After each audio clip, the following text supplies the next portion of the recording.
बघा मित्रांनो साईज. तर बघा मी फटी हिंडत आहे, म्हणजे 20 फट्या त्याच्यात, म्हणजे एका याच्यात समजा 25 ते 30 झाड आहेत सफरचंदाचे. काही काही ठिकाणी म्हणजे झाडायला येईल आहे, काही काही ठिकाणी समजा नाही, आता सुरुवात झालेली आहे काही काही झाडांना. आपण तुम्हाला प्रत्येक व्हिडिओमध्ये साईज आणि हे दाखवत आहे, कारण की शेतकऱ्यापर्यंत माहिती ही पोचलीच पाहिजे. हे बघा याच्यामध्ये 4 आहेत.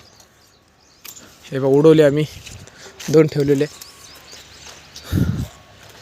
तर मी सकाळूनच शेतामध्ये आलेलं आहे. शेतामध्ये आल्याबरोबरच म्हणजे लगेच मी ना आल्याबरोबर कळशी घेतली आणि आपले कामाला सुरुवात केलेली आहे. कारण की फळछटणी आणणं, आज वातावरण पण ढगाळ वातावरण आहे. हे बघा भरपूर प्रमाणात इथं आलेले आहे. तर हे बघा याचा एक आपण उडवून टाकू. आम्ही अगोदर याला छाटणी गिटणी केल्यानंतरच हे फळ लागलेलं आहे. जिथे छाटणी झालेली आहे तिथेच हे फळ लागलेले आहे. हे बघा, हे बघू शकता मित्रांनो तुम्ही, जिथे छाटणी केलेली आहे तिथेच फळ लागलेले आहे.